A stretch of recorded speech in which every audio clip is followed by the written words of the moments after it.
he walked up to me out of the blue and he said, "Do you read the Bible?" And I have a child here with blood in the brain.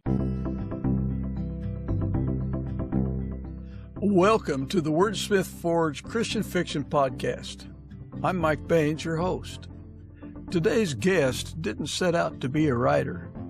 He set out to live a life, and God used every part of it.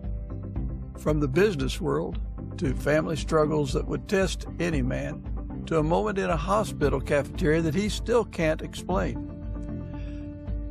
Steve Rogers brings a story that isn't polished for comfort. It's real, lived, and wrestled through. This is one of those conversations where you'll hear what happens when faith moves from Sunday into Monday, and when God takes pain, frustration, even anger, and turns it into something redemptive. So stay with us, because somewhere in Steve's journey, you might recognize a piece of your own. Audience, I'd like you to welcome Steve Rogers to the Wordsmith Forge Christian Fiction Podcast. Steve, we're so happy that you had time to visit us today. And I wonder, would you mind introducing yourself to the audience? Sure, Mike. My name's Steve Rogers, and I live in Richmond, Virginia. And I am a former business executive. I did all kinds of different things in the business world. And I retired to become a writer, just to put my hand on it and see how it would go. And it's so far worked out reasonably well, but it's safe to say that the experiences I had in life prior to writing really impacted where I've ended up now. And I've had such a blessed life that I love to share about that journey.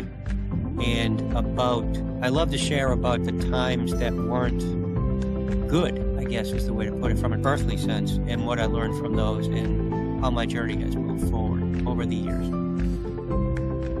Well, they say write what you know, and generally we write from experience. So, yeah, I like to say that anyone could be an author.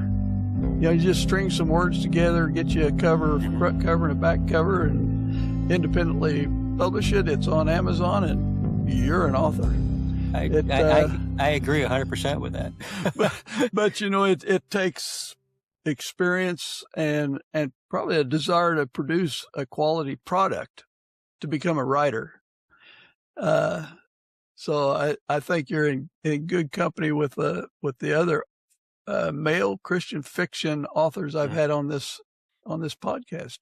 So you live around Richmond, Virginia. Have you always lived there? No, I actually grew up, my wife and we both grew up in Massachusetts, about 20 miles north of Boston. And I was an accountant, was the first jobs I had in my career. And the accounting firm I worked for transferred us here in 1988. It's a long time ago. Yeah.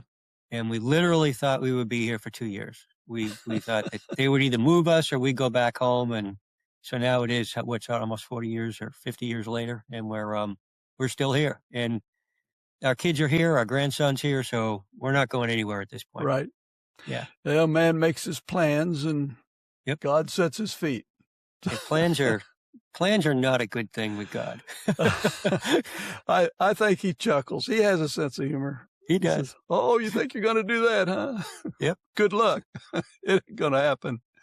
Is there someplace close to Richmond that you like to visit, just go there to settle your mind and get your head straight?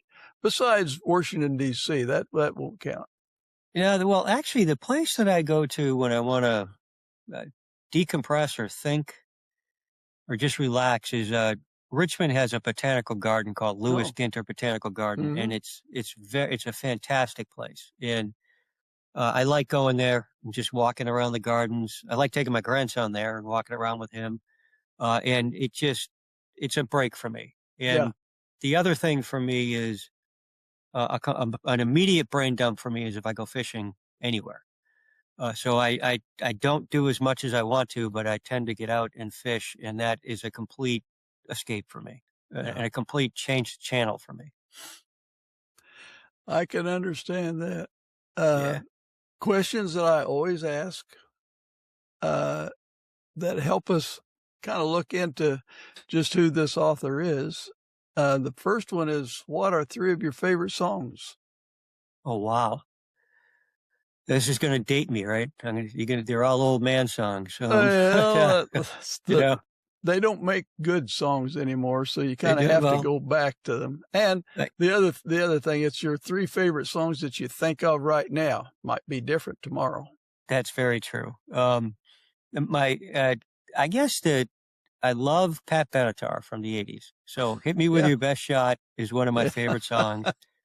"American Pie" is one of my favorite songs. yeah, And the anything this third one I'm gonna put into like a bucket. Almost anything by Carole King yeah.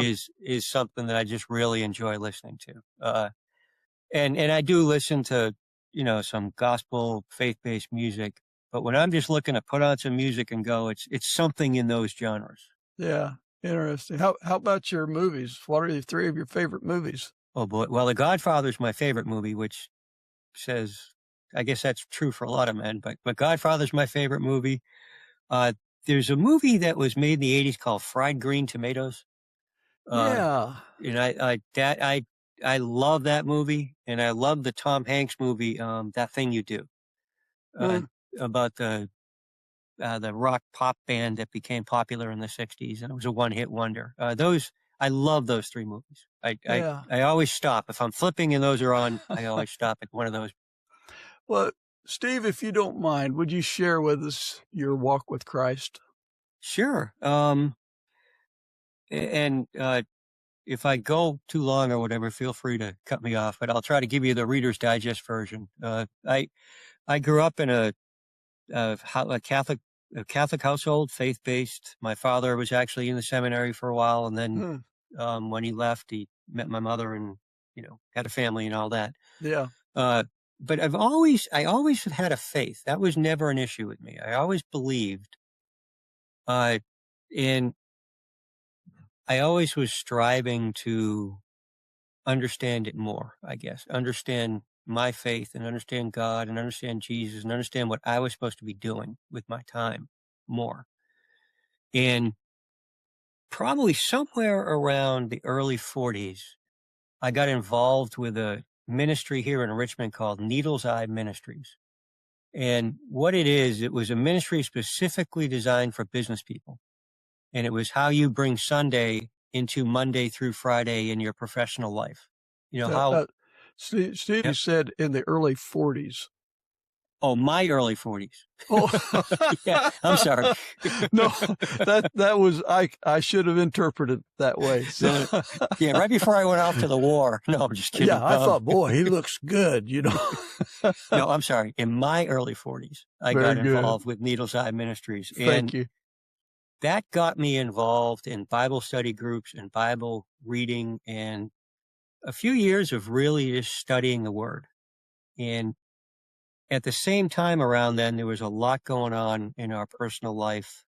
Uh, Outside of the fact I had a really stressful job, but my dad got sick; he passed away. Ah, Uh, we had uh, we had to have custody of two nieces for a while because of mm, alcoholism, and yep. on another part of the family, just a lot of different things were going on, and there was a lot of stress. And I remember when we came out of the other side of that, realizing that God had walked with us through that, and that strengthened my faith.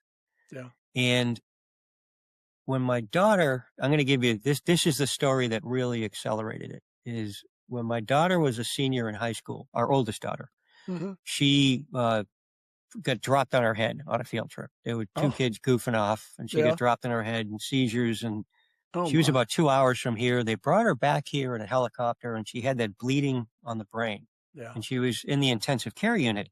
So we were we were down there with her. My wife Kathy went home around 6 o'clock because we still had two other kids at home. I stayed, and a really good friend of mine came down to just sit with me for a while. And he's also probably my closest spiritual friend, or almost a spiritual mentor. We would Yeah. kind of work together. And in the ICU, they throw you out at 7 o'clock in this particular ICU because it's a shift change. So we're down in the cafeteria, and I'm not embellishing this at all. We're sitting there, and this guy walks up to us, and he's in like custodial type uniform. And I don't know if you ever remember that old TV show, Sanford and Son, but he looked like the guy Grady in Sanford and Son. So he just walked up to me. He walked up to me out of the blue, and he said, "Do you read the Bible?" And I just kind of looked at him funny, and I said, "Well, yeah." And he said, "God is good," and he walked away. And then he came back maybe 2 minutes later, and he said, "You have a child here with blood in the brain." And I'm like, "Yeah," and he said, "God wants you to read Psalm 91 every day until she's better." Wow. So now he tells me my daughter's in there. She's got blood in the brain, and he specifically says she. So, he left, and my friend who was with me, he had a Bible with me. We read Psalm 91, a Psalm of protection, and I overachieved. I read it. I still pretty much recite it every day to this day, but it was such a profound experience that accelerated my journey more. And I can imagine. Yeah, and I really, at that point, if was ever a little nugget back here about, is there someone in the sky that's doing all this sort of thing? To oversimplify God, went away completely. And you mind if I just go a little bit more on? Oh, please do. Okay. I think this is, right. You have the audience on the edge of their seats. Well, and I'm super truncating, obviously, but as a result of that, there were other times when I would get signs or hear from God. And usually when God speaks to me, it's through my gut. Yeah. I think in my entire life, if I've ever done anything my gut tells me not to do, I've regretted it. And the reverse of that is true. So what I did notice, though, was I was stalling as far as moving forward. And what was going on in our family at that point was we, meaning my wife and I, were surrounded by alcoholics and addicts. And this is not a criticism of them. It's truly a disease. But it was in our immediate family with a couple of our children. It was with a sister-in-law, a father-in-law, or brother-in-law, my niece, my uncles, who a lot of them were past at this point, but I had grown up with them as alcoholics. I think they were probably self-medicating after World War II because they all served. But that's neither here nor there. But what I didn't know, because of the burden that was putting on Kathy, my wife, and I, who neither one of us has even the slightest issue with addiction to alcohol or drugs, was I was getting this lump of anger and frustration and resentment and guilt, whatever words you want to put. And as I look back, I realized it was basically 3 cinder blocks tied to a chain that I was dragging around behind me every day. And that was hindering my spiritual growth because what I was doing was putting that before God. And I would be so frustrated that I wouldn't even read my Bible anymore, or I would start and I'd be like so distracted I can't do this today. And I'd close it up. And this is the most interesting part about this for me is when I retired, I told you I retired to begin writing. I was trying to become the next Stephen King. And I believe that the reason I made that decision was I did this stupid mathematical calculation. Stephen King's getting older. They're going to need someone else to fill the void when he stops writing, which is an awful thing to think. Number one, you don't want to imitate another writer, but number two, Stephen King's going to write until the minute he draws his last breath. So it doesn't he's never going to retire. But I was writing story. I had serial killers. I was strangling people, dogs dying, time travel. I had all kinds of stuff going on. And it was very violent and very angry narrative that I was writing and dialogue. And it wasn't getting anywhere. I mean, I was probably maybe getting a little better as a writer, but no one was going to buy it. No one was going to read it. My wife would look at me and say, "Is that guy in there somewhere?" After she read a story. Um, but what happened was, it sounds like I'm trying to pitch the books here, but I'm not. Is we were on a flight to Israel in 2017, and somewhere over the Atlantic Ocean, this thought went into my head, and it said, I wonder what would happen if I was an alcoholic who had just been released from rehab and I had to take this particular trip. And I invented my character and I journaled in his voice the whole time we were in Israel and wrote little, scenes with him in Yeah. it and Yeah. all that. So when I came back, my wife, Kathy, she says, what were you doing over there? I mean, she's seen me journal, but she says, Yeah. what were you doing? And I told her, and she said, you might have a book there. Mhm. And I said, it's not my genre. Now, if you know my wife, she's the most gentle human being who's ever walked the earth. Mm. And so she didn't use these words, but what she said was, you're not published yet. You don't have a genre. And I was like, okay. So, Let's tell it like it is. exactly. Well, that's what spouses are for, right? Oh, yeah. I've got one of those. So I ended up writing the book, and I wrote the whole book. And long story short, I was fortunate enough to find a publisher, and it got published. But what I realized is one day I was preparing to do a book talk, and that thing I was telling you that was in here in my heart was gone. Oh. And I had forgiven everybody around me. So the book was basically a therapeutic journal entry for me. Yeah. And then I thought about it some more, and I realized when I was doing my Stephen King phase, all I was doing was trying to get that anger out through anger or through violence. And all of a sudden, my spiritual journey picked up again. And then it has accelerated at a tremendous pace since then, as far as me trying to understand what God's will is for my time that I have. I mean, I'm 65. I don't know how much time I have left. You never know. Well, but for whatever time I have left, right, Yeah. it could be tomorrow. And Exactly. it could have been tomorrow when I was 40, Yeah. And so it was very cathartic for me to do that.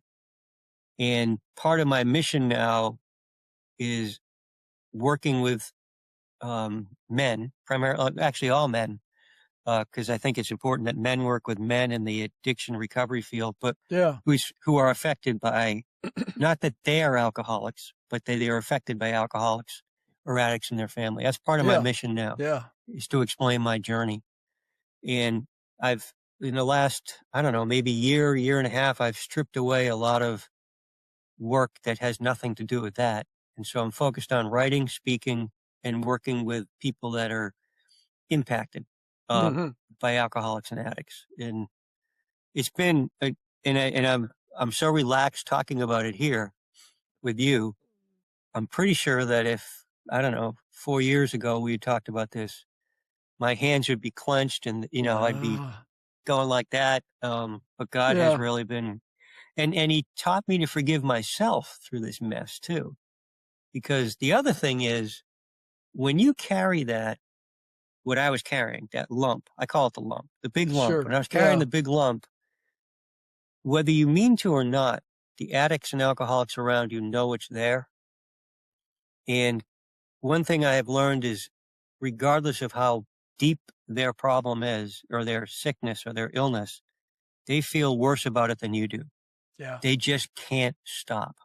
Yeah. For usually chemical reasons, but for whatever reason. And so I was impacting them too. So I apologized to them and made amends. And, although one of them got really mad at me and said, there's nothing to do with you. You didn't do it. Oh, yeah. It was important to me. And fortunately today, right now, everybody around us is in recovery. Yeah. Excellent. And, that's right now. That's all I can say. Yeah, sure. Yeah. But I don't know if that gives you a good snapshot of my journey, but it's been just, I'm so grateful that God did all that for me, regardless of how painful it was. I'm very grateful that he brought us through that. Okay. I know we're going to talk about your books eventually, and this is how it works. We're already kind of talking about it, and I think that's great. As you were talking, I was thinking of what you had referenced earlier, Psalm 92. Well, 91.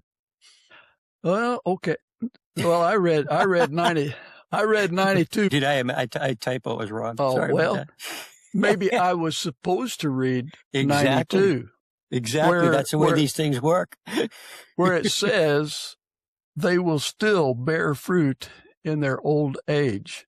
Yep. They will stay fresh and green. Oh, that's beautiful. And I kind of like to think that's what you and I are. I'm not sure how fresh and green we are, but I like to think we're bearing fruit, and I know you certainly are. So it's really important to me that I'm doing something. Yes. With the blessings I've been given. I'm not the kind of I can't sit around and, like I told you, I love to fish. I couldn't go fishing 5 days a week. I would, I mean, I have friends who can do stuff like that every day, but I feel like I should be serving God until the last breath. In some form. I get things in my head, and the problem I have is, am I doing what I'm doing for God? Or is it because I enjoy doing it? And I mean, you should enjoy doing work for God, but how's that balance out? Do I enjoy hearing the sound of my own voice? What a great question. I mean, I don't mean specific to you, specific to all of us. I understand. Yeah.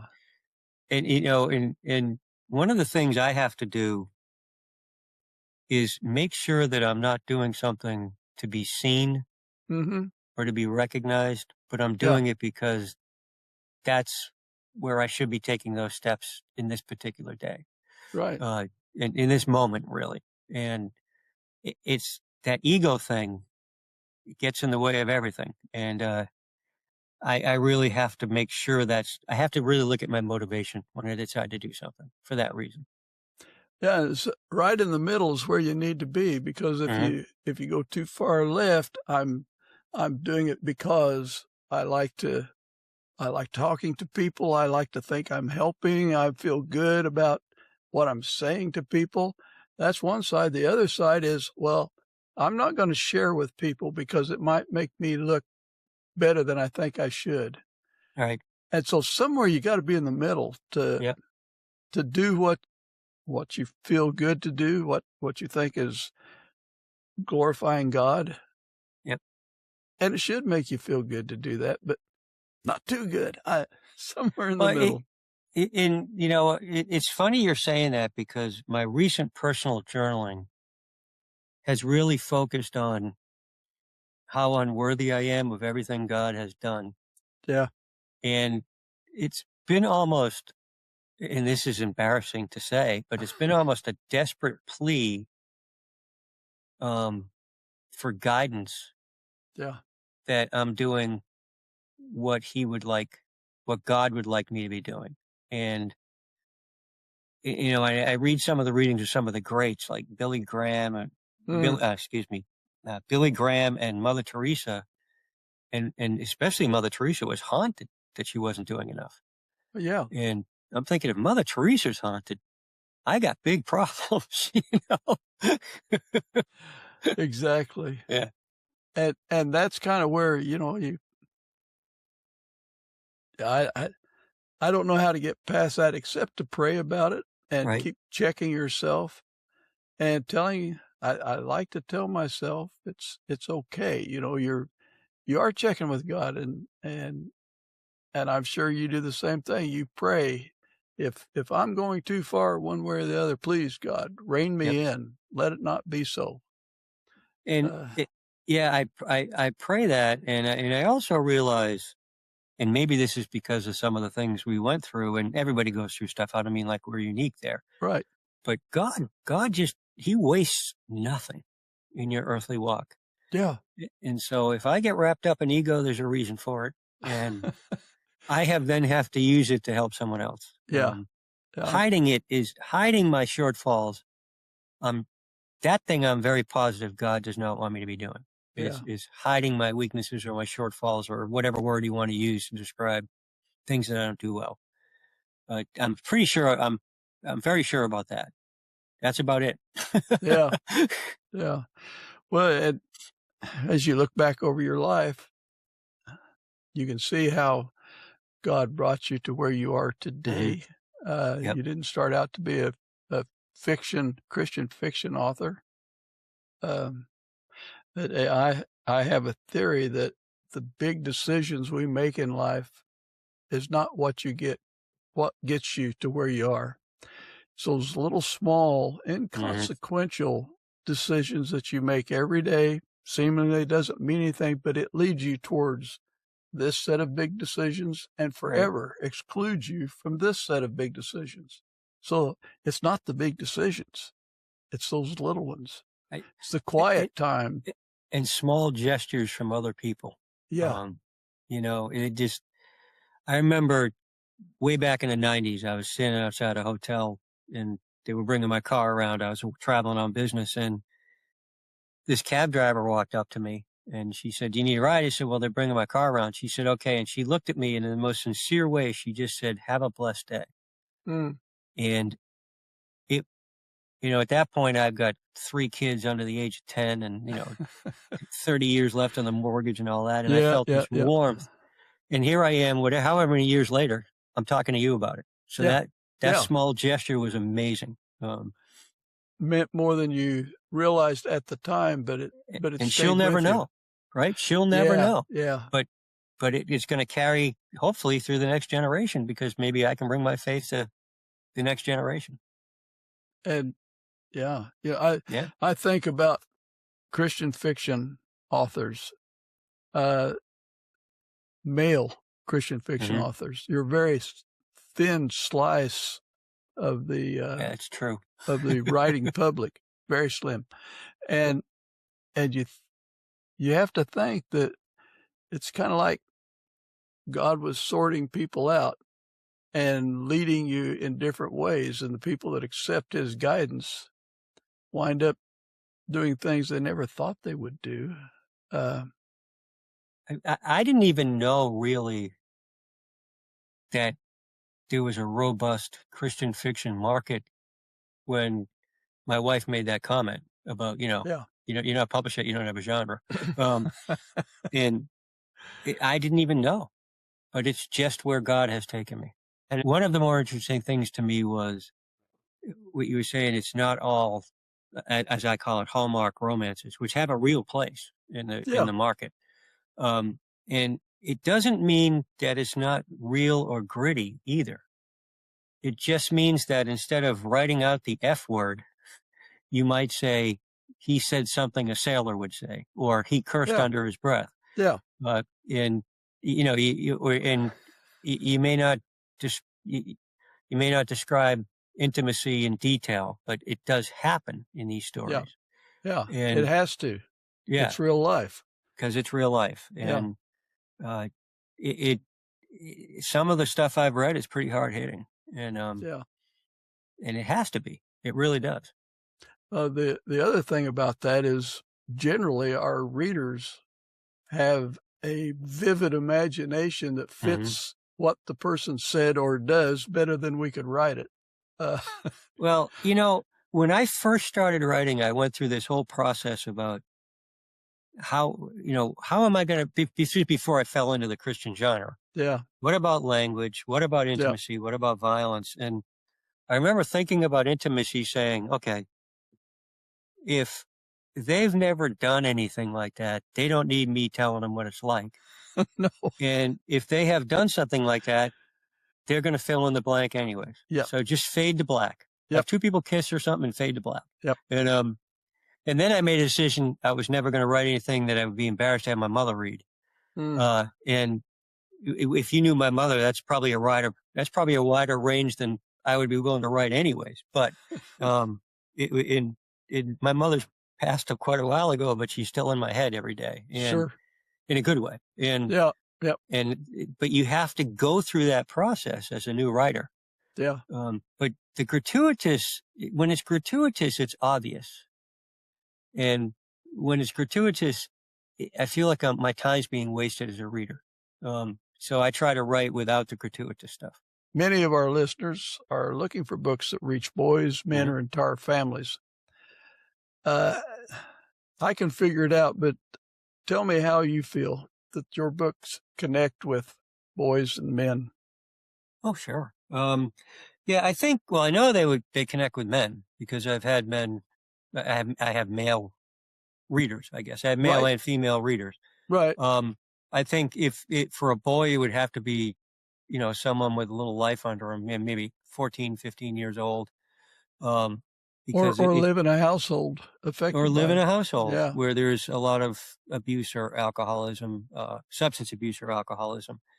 And I actually, because my protagonist is a male, and I write in what's called the first person present. So you're in his brain the entire time. So it definitely has a male perspective. There are very strong female characters that contribute to the story, but it definitely comes from a male perspective. And I believe that that the two books I have men would relate to very well. And I actually believe that the way my character goes through his spiritual journey, it kind of, I think it would be relevant to people in seeing their own journey. Yeah. He's not on fire on day one or anything like that. He's very skeptical. Matter of fact, the first line is, "There's nothing worse than holy rollers on a roll." And very skeptical man as he goes through this. And I wanted books that men would relate to, and the thing about books is if it's a decent book, any female reader will probably read it. In almost any scenario. So I tried to get something that men would relate to, Christian fiction men would relate to. Oftentimes men read the books because his wife or sister or mother has read it and said, "Here, read this." I had a woman say that to me once. Yeah. She said, "I read your book, and then this is her exact words, quote, I made my husband read it." And he loved it. He did like it, yeah. Yeah, that's how some people works. don't like them, but he liked them. So, it was good. Well, you have some good reviews. Yeah. I took some liberties here. Into the Room. This person said it's amusing, heartbreaking. I am in awe of authors who can grab me with the first line. And Steven Rogers has joined the ranks. I chuckled and dove right in. And of course, that's the nothing worse than holy rollers. So that was my line. That does make people chuckle, I think. Which actually wasn't in the book until about the fourth draft. So. Yeah. Yeah. That's a good addition. Characters are real, relatable, and complex. Great word choice and creative descriptions put me in the world of Ben Cahill before I even realized I was gone. The history and the faith experiences of each character will resonate with all readers, no matter where they are on life's journey. I sincerely hope we will hear more from this author and these characters. We also have a review from what that person was asking for, your next book. They said 5 out of 5 stars. What a compelling story. Ben Cahill is an alcoholic. He thought he'd made peace with God about it during a reluctant trip to Israel, but trying to patch his angry family back together and live a sober life back home isn't working. Ben is wonderfully sarcastic and so relatable because of it. He's benignly abducted by wonderful characters, some holy rollers from the past and present, who send him on a pearl itinerary to the island of Iona, a terrific sequel to Into the Room, compelling as a standalone novel. So that's pretty impressive reviews. Those were nice. Yeah. I like that. And yeah, well, the thing I like about them is that, or let me rephrase that. The thing I really wanted to make sure I did first and foremost was write a book people wanted to read. Yeah. An entertaining book, and then worry about what people walk away with. from the story as far as their faith or their life or their family or their whatever. And part of that was making Ben Cahill as sarcastic as he is, which is very much like me, and I had a friend of my brother's, he read the book and he called me up. He says, "You haven't changed in 40 years." He says, "That's nice." Well, but I wanted it to be entertaining. One of my questions down the road here is, do you see yourself in any of your characters? Oh, yeah, in Ben, absolutely. Not in his addiction, because I mean, you put a plate of M&Ms in front of me, I'll eat to the bottom of it. So I have the things that I'm quote unquote addicted to aren't going to tear my family to shreds. Right. But in his journey and his early cynicism towards some other people of faith, that there's a lot of me in there. And there's a lot of me in just the way he starts and stops and thinks and fails and beats himself up when he doesn't do well and that kind of stuff. There's a lot of me in there. Yeah, as we're talking about the characters in the book, part of that is, are you a planner or a pantser? Oh, I'm a pantser. And what it's interesting.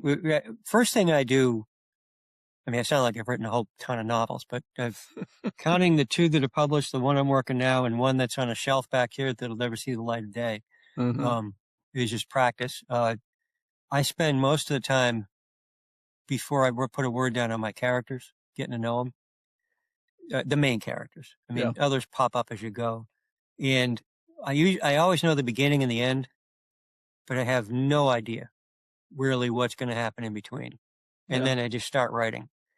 And characters that I didn't think were going to have big parts had big parts, and other characters kind of drift into the background. And I learn about them as I put them through whatever I put them through. Yeah. Because, it's awful what we do to these people as authors. I mean, you get these perfectly reasonable people and we, put them in a meat grinder and then expect them to come out the other end whole, Because it's the other thing about Christian fiction. This is not a spoiler. You've got to have at least a hopeful ending, right? You're not going to have the tragic, staring into the abyss ending that you would have in some other writing. Yeah. At least I've never seen it, and I wouldn't do that. But I've never seen that happen in the Christian genre. Yeah, yeah. There's a saying I like is, it's going to be okay in the end. Yeah, exactly. If it's not okay, it's not the end. And no one knows how it's going to be okay. No, you don't. But eventually, and it's interesting too, is I usually, I'm a pantser, but somewhere in the first third of the book, I figure out what that penultimate scene is going to be. And I want to write it right then, but I refuse to. I force myself to write everything to get to that scene. Yeah. It's kind of like my discipline in getting through the writing part of the book, the first draft. And then I write that scene. And that's how I keep myself focused as a writer when I'm doing things. So you get to chapter 7 or chapter 11, and all of a sudden one of your characters takes off and you have to write it to see where he's going. Then you have to go back to chapter 3 and start leaving some breadcrumbs. Yep. So when you get to 7 or 11, see, Mike gets sense. Well, it's interesting. There's a character, his name's Daniel, and he's in both books. And he's very prominent in both books. And I really thought he was going to be in one scene in the first book. Yeah. And the guy just kept showing up. He had a real role to fill. So it was really, and he's in the third book too that I'm working on now. Well, some characters, they may not be the protagonist, but they're persistent. Yeah. He's always there and won't be denied. He will not be denied. Exactly. In what ways do you feel like perhaps your book sharpens the faith of your readers? Well, what I'm hoping, the first one is, the title is a giveaway to my personal view on evangelism, which is our job in evangelizing or trying to bring people to God is to get them to step in the room with God. Yeah. And then God will figure out what to do with them. Right. it's not my place to judge them or tell them how they're living their life or anything like that. What I hope they take away from, well, both books is an understanding that you don't have to do it alone, because there's a lot of community in both these books. Right. And the understanding that you just have to take a step at a time in your journey of faith. Well, journey of recovery too, and in a journey of recovery, but in your journey of faith, it's one step at a time, and you're going to go forward, and you're going to fail, and you're going to drop back, and it's okay to get mad at God and argue with God. There's a scene in the second book where he's standing on the Scottish Islands screaming at God through a rainstorm, that kind of thing. Yeah. I want them to understand that their journey doesn't have to be instantaneous, and it probably won't be instantaneous. I don't think it's ever been instantaneous. I mean, even Jesus went to the desert for 40 days, right? Yeah. So it's never instantaneous, so that it's okay to be patient and rely on those people around you who can help you. Those are what I hope they pull away from these. There's a thought that you have to be capable of great harm to be able to do good deeds. If you can't do great harm, then you're just kind of milquetoast. You're just right. Yes, and so I think that's what we need to put in our characters: someone that is capable of doing something horrible, and maybe they do. My guy did, and that's the precipitating event that led to everything that led to his trip, which you learn about in the book, was not a good thing at all. And he's ashamed of it, but it was the turning point, I guess, for him. I don't want to give it away, though. No, you don't. Please don't. Do you consider your writing as a ministry, a mission, or a message, and how so? I consider it my writing, and I'm going to bundle it. The writing I do, the speaking I do when I get an opportunity to do it, and working with the men I work with. I consider all that to be a ministry, and I believe the writing is a ministry in the sense that the book might have some people ask questions about either their faith or what's going on in their life with either their addictions or other people's addictions, and maybe some ideas about how to take the first steps away from it. And it's very transparent in there. Some of the pain I felt comes through some of the characters. And I want people to know that we have that pain, and it's okay to have that pain. And life is messy, and human life is messy. There's no, it's like, this is sort of on topic, but I hear these people say, I never had any problem with my teenagers. And I'm like, no, well, you're either lying or you're blissfully unaware. It's one of the two, right? And so I really I consider it a ministry because it's my way of bringing my faith to people. And when I get a chance to speak, which I love to do more speaking, I don't do as much as I want, but I'm very transparent about my failures in faith and what God has taught me in my faith and what my writing has taught me about my faith and about myself. Yeah. And I think that I think people hearing, for lack of a better word, regular people express that they struggled really helps. Being transparent about that, because there's there's this feeling that a Christian household is the harps are playing in the background and everything's smooth as silk and all that, and it's never like that. It's just a question of how you react to what's happening in the household, or in the world, or wherever, whatever venue you're in. I don't know if that makes sense, but that's what I believe. No. Was there a Christian author that shaped you early on? Oh boy. Yeah. Well, Francine Rivers. I hear her name a lot. Yeah. Yeah. Really impacted me because I believe she's the gold standard for writing a book that anyone can enjoy, whether you're in the faith or not. Yeah. But Francine Rivers had a big impact on me, that this genre had some legs or some reality to it, I guess is the way to put it. Yeah. And in the nonfiction side, it's Max Lucado Oh, yeah. had the reason he had a massive impact on me because his books always give you a real life example of, Joe down the street went through this. And then he gets into something about the Apostle Paul or whatever he's writing about. And it really was relatable to me. And both of those made me want write. When I first decided that I was going to take all those weird journal entries from Israel and turn them into a book, it was that I wanted people to be able to relate to what they were seeing or reading. So those were the two that had the biggest influence on me. Now, there's a woman named Anne Lamott who wrote a book called Bird by Bird, which is, she's a fiction writer, and she's in recovery and she's a believer. Her books are not Christian fiction per se, but the way she writes is, I don't try to copy her because you should never try to copy anybody, but I would like to think that maybe someone who likes her books would like my book. Now, I want to be very careful. I am in no way, shape, or form comparing myself to her. She's one of the giants of writing today.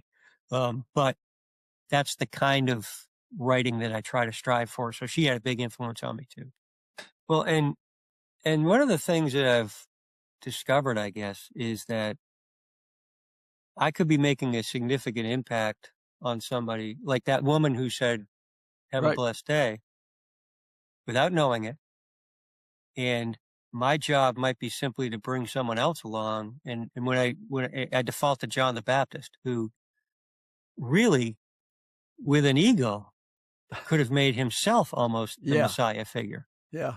And he just accepted his role.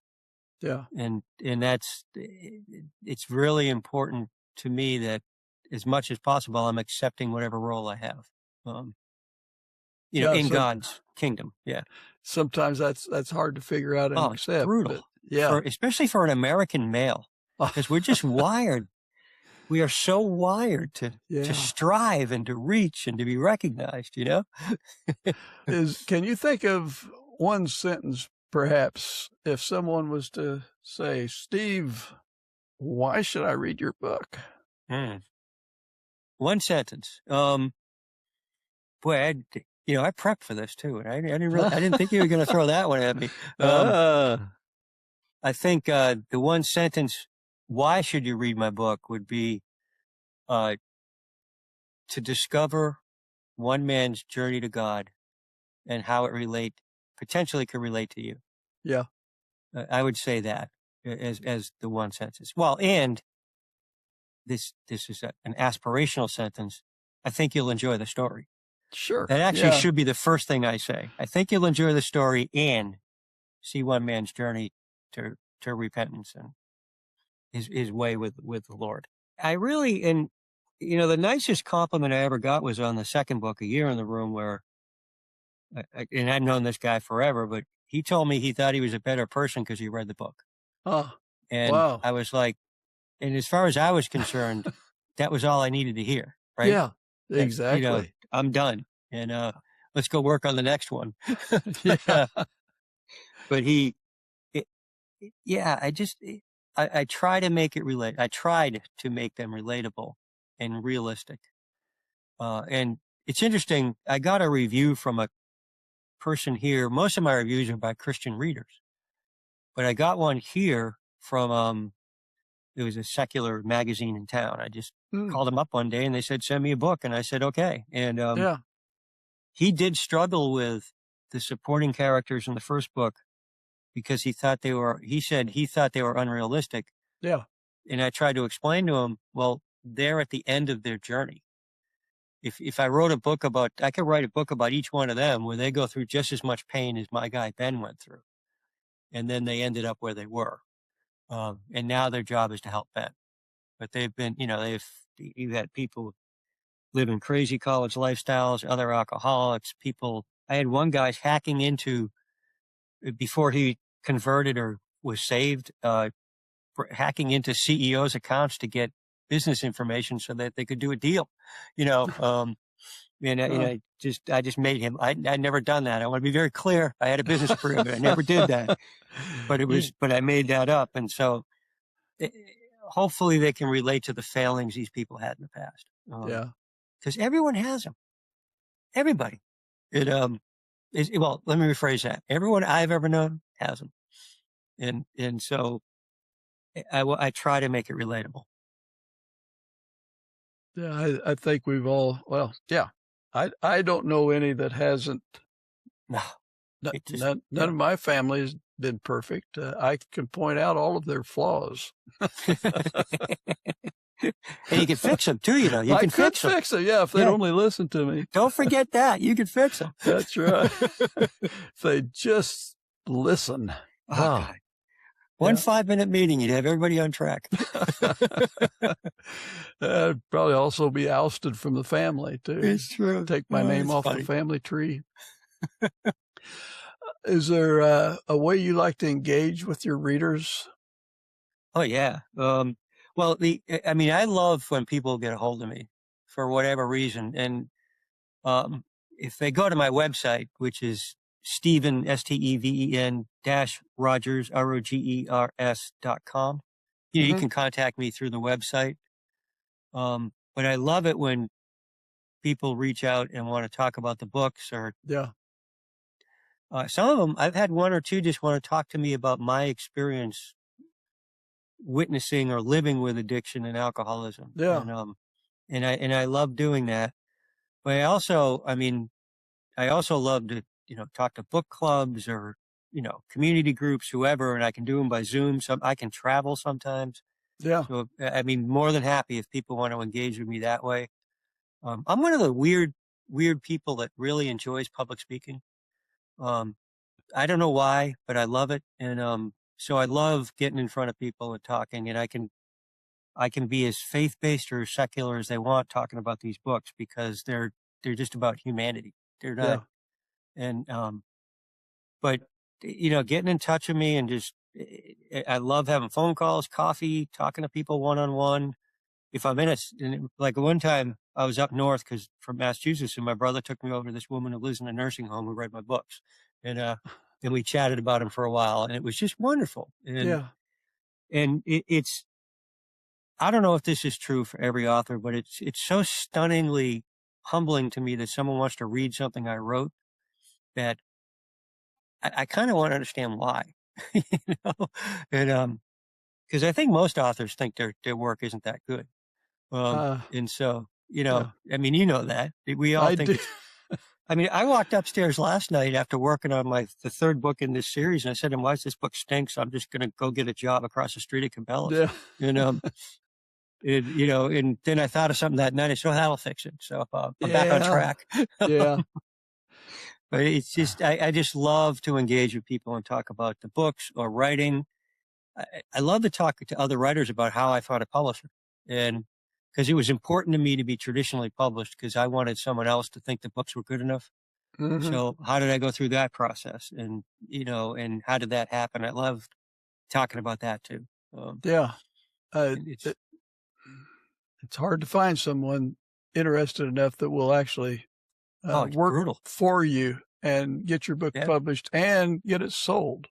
Yeah. And so much of that falls on the author, right? The marketing. You still have to do a lot of marketing, and most authors are not marketers. No, we're not. But I'm one of the weird ones that enjoy that. But no. But I still, all the work I do. Basically, my readership is Virginia and Massachusetts. There's a few scattered around in other places, but that's basically. Although, interestingly, I did have someone from Iowa get a hold of me, and they bought 50 copies of each book for a prison ministry out there. Wow. So there's some prison libraries out there that have my books in them, and I thought that was great. Definitely. And of course, I offered to go out there and speak if they want me to. And so, because I would love that. But that was really, I was really grateful for that. That was a blessing. Yeah. Well, I can see why that recovery celebration, I think I'm saying that right, Mm-hmm. those groups could benefit from your books. Yeah. You know, what it's interesting, too, is when you start going through this, like, I'm a big participator in Al-Anon. Yeah. Al-Anon is the family recovery branch of Right. AA. You go and everything's anonymous, but you go to these meetings and you see people in there that really well. Yeah. And you're like, I didn't know this was going on, Yeah. and you leave it in that room. Yeah. But it's everywhere. People are really going through this stuff. Well, Steve, this has been a great conversation. I've enjoyed it immensely. As we close out, is there just a message you'd like to leave with our audience? Yeah, I would. Yeah, I want to talk to people that are involved, I guess, or surrounded by, or have addiction and alcoholism in their family, and that is that you're not alone. There's a lot of resources out there that can help you, whether it's 12-step groups or family recovery organizations or counseling, and that there is also hope that the person that is addicted can come out of that. Yeah. And it happens, and it happens frequently. It's a hard journey, but it happens, and that God walks with everybody in this walk. And just to have some hope, and if they would ever want to reach out about it, reach out to me, and I'm happy to talk to them about it. Yeah. Can we have a word of prayer? Absolutely. Heavenly Father, we just thank you so much for seeing us as individuals, for giving us gifts and helping us to utilize those gifts that you've endowed us with. And we thank you for Steve as he takes his experiences and his talents, and he encourages other people, raises them up higher than they thought they could ever be. And we know that you deserve all the glory. So we are empty vessels waiting for you to fill us and help us to use what you give us. Lord, we just ask you all these things in your name. Amen. Amen. Thank you. I hope Thank you very much, Mike. This was wonderful. Thank you for giving me your time. I really appreciate it. And if it wasn't for you authors, I wouldn't have a podcast. So you make it. Okay. God be with you. Go through this day, do great, wonderful things, and may there always be something on the end of your fishing line that's a fish. Not a fish, and not a tire. Yeah, not a log salmon or anything like that. Okay. Well, thank you, and God bless. Bless you too.